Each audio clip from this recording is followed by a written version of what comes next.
At 02:47 a.m. over the frigid Baltic Sea off the coast of Gotland Island. Sweden, a Russian Kilo-class submarine nicknamed the Black Hole of the Ocean for its deadly acoustic silence, was stealthily approaching a critical deep-sea data cable, the invisible spinal cord carrying trillions of dollars in financial transactions and NATO security intelligence. This was an act of unprecedented provocation, a deliberate iron fist designed to paralyze the central nervous system of the entire Western alliance. Aboard the submarine, the Russian technical crew was in total silence mode just 300 meters from their target, preparing to deploy a cutting device designed to sever one of the world's most vital fiber optic lines. They were supremely confident that no NATO vessel or aircraft could hear them at this depth within the complex acoustic conditions of the Baltic.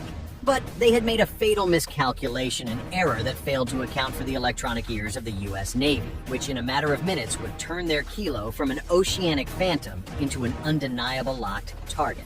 The Russian submarine task unit had just received orders from Moscow: execute mission, do not retreat. But the Kremlin was about to learn why challenging the US Navy in international waters, especially in NATO's newly expanded backyard, remains a shockingly stupid idea. And the US anti-submarine warfare system had just received its own order: do not give them an inch to breathe. This was not merely a military exercise. This was a high-stakes geopolitical game where one wrong move could spark a direct confrontation that crossed every line drawn since the Cold War. The stakes could not be higher. The Baltic Sea, now with Finland and Sweden officially in NATO, has essentially become a NATO lake. But this transition is not a peaceful one. Russia, pushed back and encircled, has pivoted to what is known as hybrid warfare, striking critical infrastructure without firing a single conventional missile.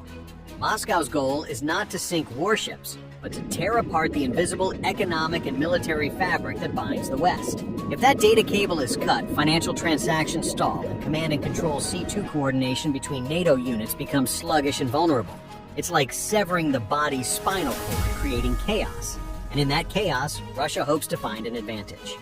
In response to this unseen threat, the NATO exercise, codenamed Taurus Strike, was rapidly retasked to focus purely on hunting down deep-sea saboteurs. It became a very public display of NATO's capability, a steel-plated warning that any aggression, no matter how deniable, would be met with overwhelming force. We are talking about a war where the enemy is invisible, but for the US Navy, it is not. It is an engineering problem they solved decades ago. And if you think silence is enough to hide from the world's most elite anti-submarine hunters, you are dead wrong. Hit that like and subscribe button now, because you won't want to miss how the US turns an invisible provocation into a public and painful defeat for Moscow. Russia's primary objective in this region is the restoration of influence and the disruption of NATO unity. The strategy of the Russian Baltic Fleet is not a head-on confrontation with a US carrier strike group, a suicidal move, but rather to sow distrust, cripple information, and inflict economic damage through plausibly deniable attacks on crucial underwater civilian and military infrastructure. The Kilo-class submarine, particularly the improved variant, is selected for its superior acoustic and electromagnetic stealth, utilizing an advanced anechoic coating and quiet electric propulsion.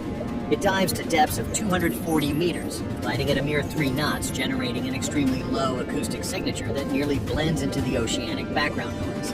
The Russians believe they have created a true black hole, an underwater scalpel that can do its work undetected. Their psychology is based on calculated contempt. NATO is too focused on ballistic missiles and large carriers to pay attention to the silent, complex, shallow water warfare of the Baltic. To them, the Kilo represents an asymmetric shock and an older, upgraded asset executing a modern mission. The threat comes not just from its 53 to 65 KE torpedoes with post-launch target acquisition capability, but from the act of subsea sabotage itself, a bloodless act of war that inflicts billions in damage. Moscow is waiting to announce a technical or seismic incident that severed the cable while the Western world asks what is going on. Their confidence is well placed, as the Kilo has successfully evaded every passive sonar system from the German and Swedish navies for the past 48 hours. But what they don't know is that the hunt is no longer purely European. US assets have entered the kill chain, and when the US Navy gets involved in an anti-submarine hunt, the rules change entirely. This anti-submarine operation is a textbook demonstration of the integrated kill chain, starting from space and ending under the sea. At 20,000 feet, the U.S. Navy's P-8A Poseidon Maritime Patrol aircraft is flying a dense grid pattern. The P-8A is not just a spotter. It is the brain of the entire ASW effort, a multi-sensor data fusion platform equipped with the AN/APS-154 Advanced Airborne Sensor AAS radar, capable of scanning and mapping even shallow submerged submarines and surface anomalies. But the P-8A's main weapon in this acoustically complex environment is its sheer sonobuoy deployment capability, a massive network of die-cast directional command, active sonobuoy, and die-far directional frequency analysis and recording sonobuoys.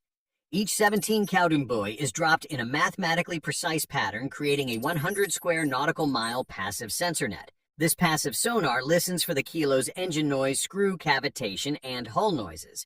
But what truly makes the difference is the magnetic anomaly detector MADBOOM attached to the P-8A's tail.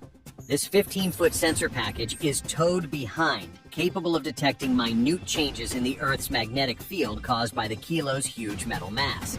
Every data point from the P-8A's sonobuoys, from the MAD, from the radars of other NATO surface combatants is instantly fused and processed via the Link 16 and Link 22 tactical data network at the speed of light. The hub of this system is the USS Winston S. Churchill DDG-81, an Arleigh Burke Flight HCA-class destroyer equipped with the Aegis Baseline 9 combat system. Its AN/SPI-1DV radar doesn't just look up. It is a giant electronic eye processing millions of sensor data bits per second. The US power lies in this perfect synchronization. The P-8A is the ears and nose, the Churchill is the brain, and the Swedish and German frigates below are the ready fingers. This is the definition of sensor-to-shooter in multi-domain operations MDO. The tactical action officer on the Churchill commander, Evelyn Hayes, does not need to wait for a voice confirmation. She sees the kilo not just as a red dot on Churchill's own sonar, but as a clear magnetic stripe on the Link 16 data feed provided by the P-8A. The Aegis combat system has already automatically calculated an instant firing solution, pre-selecting a RUM-139 vertical launch anti-submarine rocket ASROC from its Mk-41 VLS launch cells. This is a supersonic missile carrying a Mk-54 lightweight torpedo that flies 10 nautical miles before dropping the torpedo directly above the enemy submarine, guaranteeing the kilo no chance of evasion. This networked capability is why Moscow is about to be silenced. At 03:02 a.m., the Kilo-class submarine reached the exploitation position of the subsea cable. Inside the control room, Captain Romanov ordered, "Prepare to deploy the mini-charge." He felt the tension, but also the triumph. He believed the mission was a success, but it was at that exact moment that everything began to unravel quickly and irreversibly. 1 minute later, aboard the P-8A, the undersea warfare sensor operator shouted, "High confidence contact, massive magnetic anomaly signature. Kilo is locked." The MAD data perfectly matched the kilo's magnetic profile, and the acoustic data from the passive die-far sonobuoys suddenly registered a single-minute acoustic event, a tiny click from the opening of the Russian submarine's external valve as it prepared to drop the cutting device. This data was packaged and transmitted via Link 16 in just 0.2 seconds. At 03:30 a.m., on the USS Churchill, Commander Hayes stepped back from the console. Target confirmed. Confidence 98%. Kilo is in a position to commit sabotage. Plausible deniability is over. Request transition to decisive interdiction action status. She did not wait for confirmation. The procedure was pre-vetted. 15 seconds later, a pressure wave hit the Kilo. Not a missile, but a shock action. The Swedish A-26 Gotland-class submarine, an equally silent hunter operating nearby, as part of the exercise, fired a massive acoustic jamming device directly above the Kilo. It was not intended to destroy, but to electronically waterboard. Powerful sound wave deafened the Kilo's sonar and passive listening systems, and at 03:04 on the Kilo, confusion erupted. Their sonar and passive hydroacoustic systems were completely deaf, registering only a white shriek. Captain Romanov yelled, "Report what is happening!" But before he could get an answer, the next shock arrived. Over 16 seconds later, the USS Churchill fired. Not a live ASROC, but a targeting solution warning shot designed to be unmistakable. From the Mk-41 VLS launcher on the deck, A training RIM-162 evolved Sea Sparrow missile ESSM stripped of its warhead, but set to transmit extremely accurate GPS localization data launched skyward at Mach 3. It flew a cruise missile trajectory, a perfect demonstration of the Aegis kill solution. Half a minute later, the ESSM, after its vertical ascent and course correction, slammed into the water's surface in the immediate vicinity of the Kilo. It carried no explosive charge, but trailing behind it, the P-8A dropped a string of 6 die-cast active sonar sonobuoys directly above the Kilo, and those buoys began to emit a barrage of active explosive acoustic pings. For the Kilo, the complete silence was now broken by the deafening noise of active sonar. The entire hull began to resonate.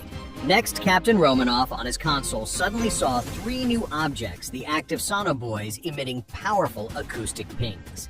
He knew what that meant. They had been seen. But more terrifyingly, he received a single, unambiguous ultrasonic message, a simple data burst transmitted from the Churchill via the sonobuoys, a single coordinate. It was the exact position of the Kilo. It came with a cold digital text message, target locked. Disengage immediately. Failure to comply will result in escalation. The transmitted coordinate matched his own INS inertial navigation system data with an error margin of less than 5 meters. Finally, at 03:05:30 a.m., Romanov looked at his chart. No longer a black hole. They were in an acoustic cage. He knew the training ESSM just launched had proven the point Aegis could target his position perfectly. And if that had been an S-Rock, it would have been over. Romanov swallowed hard. All stations abort mission. Retreat at flank speed. He had blinked.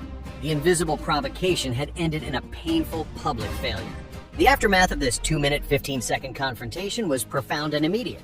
The Russian Kilo was forced into a rapid acceleration and turn shifting from its stealthy 3-knot creep to a full-speed 17-knot retreat, an action that made it as loud as a truck underwater and entirely obliterated any plausible denial from Moscow.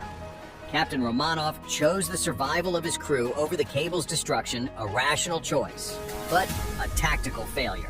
The US Navy and NATO had not only prevented an act of sabotage, but had gained an intelligence goldmine. The Kilo's acoustic signature at 17 knots under the specific water temperature of the Baltic was now fully recorded by the P-8A, the Churchill, and the Swedish-German assets. This acoustic profile is invaluable, allowing future NATO passive sonar systems to instantly identify and classify the Kilo even in the noisiest environment. Moscow was silent. There was no official statement, no denial. The image of a stealthy Kilo-class submarine preparing for an act of subsea warfare only to abruptly flee in acoustic chaos was an undeniable media failure. The cost to Moscow was humiliation and the loss of the deniability of one of its most critical intelligence assets. The Kilo, advertised as the Black Hole, now had an acoustic signature as clear as a church bell etched into NATO's sonar database. For the US Navy, it was a cold professional victory. They did not need to sink the $300 million boat to win. They only had to prove that they could with absolute precision and speed within 90 seconds of target lock. This victory was not just about protecting a cable, it was a statement of the West's unassailable technological superiority. Commander Hayes and her crew returned to patrol status, the rhythm aboard the ship resuming its normal composure. But everyone knew the Baltic Sea was no longer the same. A message had been sent. The biggest takeaway from this short, intense confrontation is not the speed of the missile, but the unbeatable integration of the US combat system. This is a massive warning to every potential adversary. The era of stealthy, plausibly deniable hybrid warfare ends at the threshold of US multi-domain operations. No matter where you hide under the sea in the cyber domain or beneath the night sky, the American kill chain will find you, lock you, and prove they have the perfect firing solution before you even realize you've been acquired. The Kilo-class submarine proved a frightening truth. Every stealth advantage is temporary when faced with the combination of Link 16 high-speed data sharing and Aegis centralized processing capability. This is not about one destroyer or one plane. It is about the entire NATO warfighting nervous system operating as a single unit, making any single adversary's efforts hopeless.